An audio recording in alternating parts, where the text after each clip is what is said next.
As you might already guessed, we are not in Turkey anymore. Yeah, and here's why. Despite the name of this video, we should first of all say that we love Turkey. It's a great country to travel to. Such a variety of places, landscapes, historical diversity and hospitality. For a tourist, there can't exist a reason not to fall in love with this country. On the other hand, living in Turkey as a resident is a completely different story.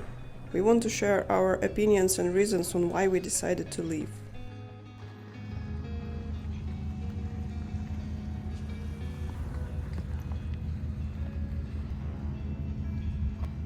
One million residency permit visas was issued in Turkey last year.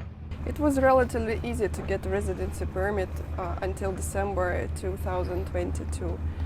You had to provide the rental contract for at least 12 months, life insurance from a local company, tax number.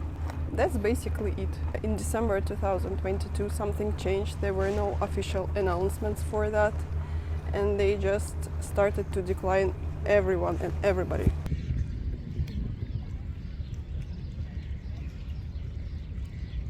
In order to be completely clear, they had no regulation for it. They had no paper to show anybody why they stopped issuing visas. Not at all. And new rules came up, apparently. In all local government offices, they call them göç, they started making up rules.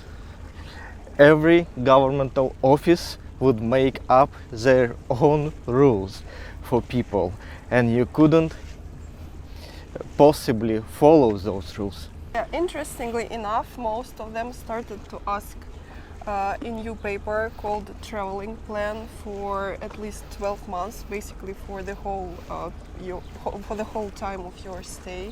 And what they wanted for it was all hotel bookings, all airplane tickets, all bus tickets, all car reservations if you need to rent one, and it all should be paid. You have actually to provide bank statements and proofs from Airbnb, for example. So before even knowing, you already have to spend thousands of dollars.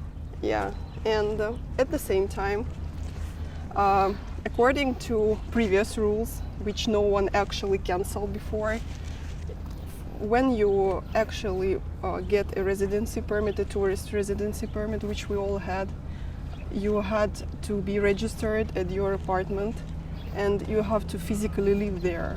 Like if you move somewhere else, your residency permit gets cancelled. And yeah, and you have to be at your apartment at all times. No exceptions. So if they come on checking you, they should find your home.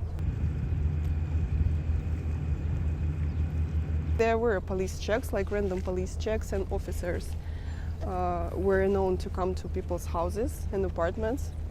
And how does that might coincide one with another? You have to travel the whole year according to their new rules, but at the same time you have to stay home. It's like Schrödinger tourist. What? Yeah. At all times, I should be able to be here. Yeah, and the important fact that if you get declined, you gotta pay fine at the border when you were leaving the country. Even though the law clearly says you have a right to leave the country within 10 days without a fine. And guess what? They still fine you at the border. So, they created a condition which is impossible to follow. And guess what? We had to leave.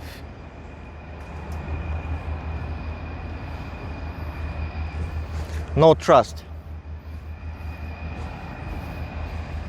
Una, no trust.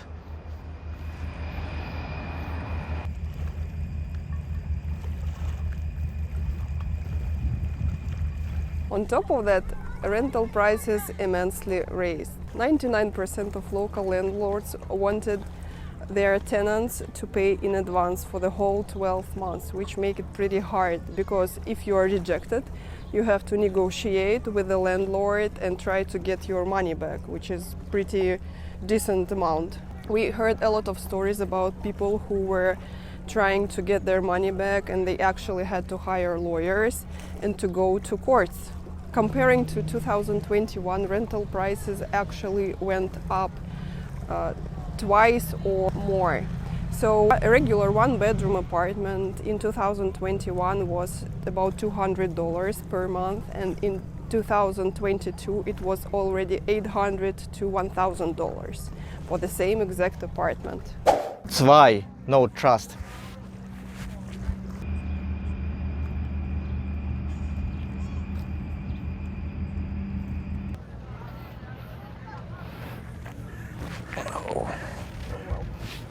Oh, that's actually very sort out.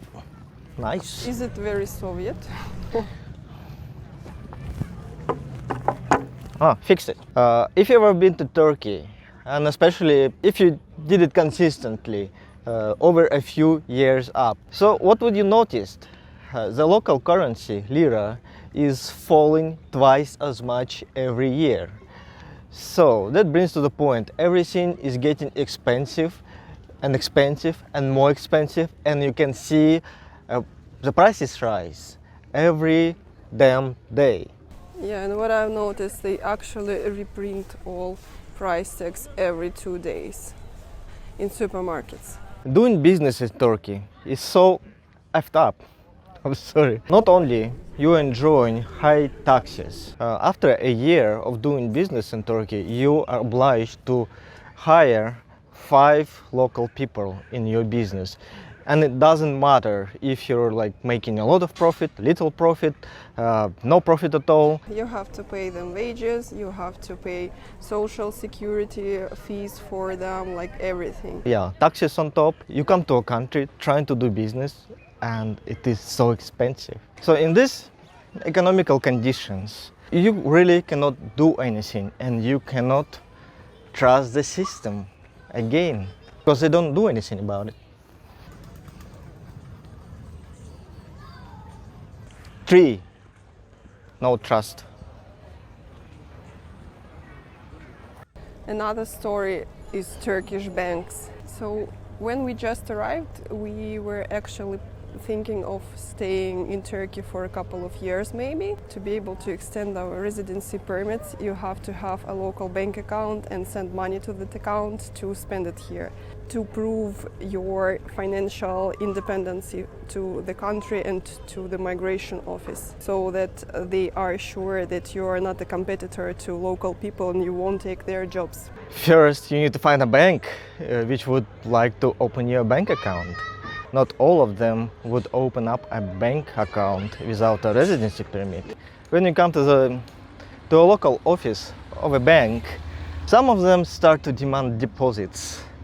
And the amount of money you have to pay in this case might be different in different offices, even though it might be at the same damn bank. Managers at those offices, they all make up all sorts of rules. There is no regulations. There is no guidance from the central office of that bank. Just local managers wake up in the morning and make up a rule for the day. At some offices, they asked for $1,000. For example, from us, when we were trying to open a bank account, they asked for 30,000 lira. That back when was $1,500 exactly. And the craziest amount that we heard from our friends, they were asked $10,000 to be held for 6 months. Can you imagine? The cool thing, they want those money to be stored in liras. And remember what I told you earlier? Inflation's 100% a year. Bam! So basically you're losing 50% of your money every year you have this deposit in a Turkish bank. And another weird thing with the Turkish banks is that they are bank cards. They are basically a piece of plastic with which you are able to pay only at local supermarkets and a couple of online marketplaces, just Turkish ones, and that's it. For the rest, you need a credit card. To pay on Amazon, you need a credit card. To buy stuff from abroad, which makes no sense because of their income taxes, but still you need the credit card. To buy tickets, airplane tickets online, you need the credit card.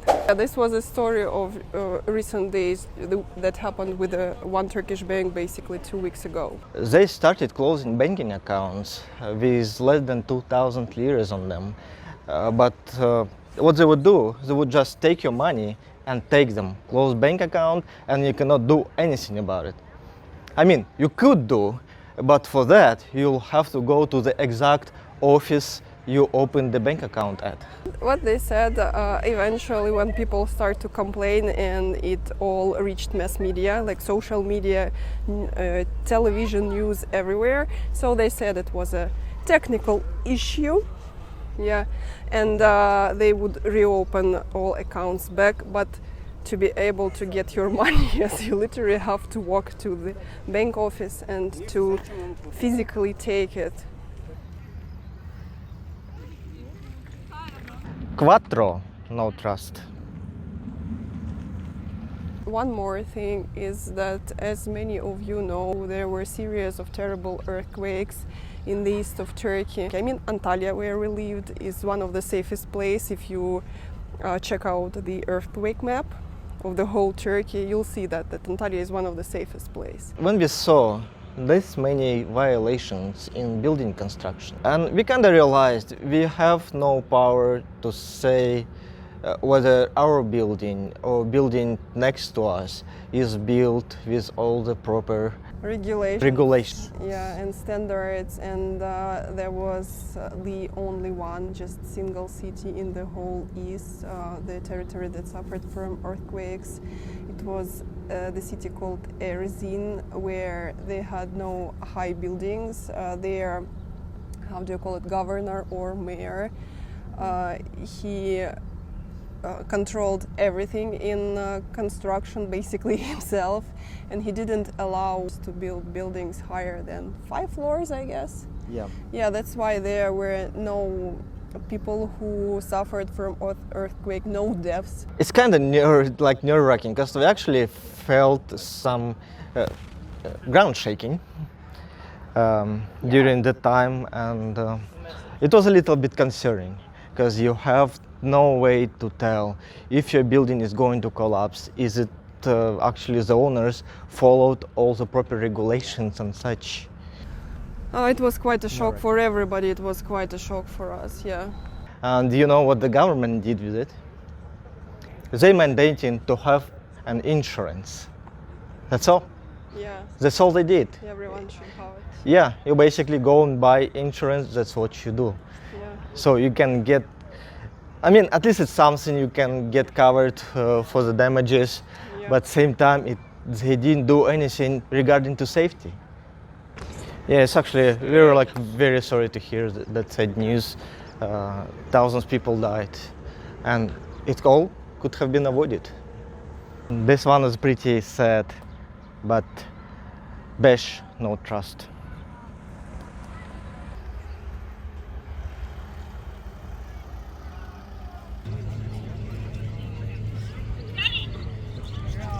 So anyways, Turkey will always stay one of our favorite countries with all its history, landscapes, Cuisine, that is good. Cuisine with its beautiful seas, Mediterranean and the Aegean, and super cool people, like so hospitable.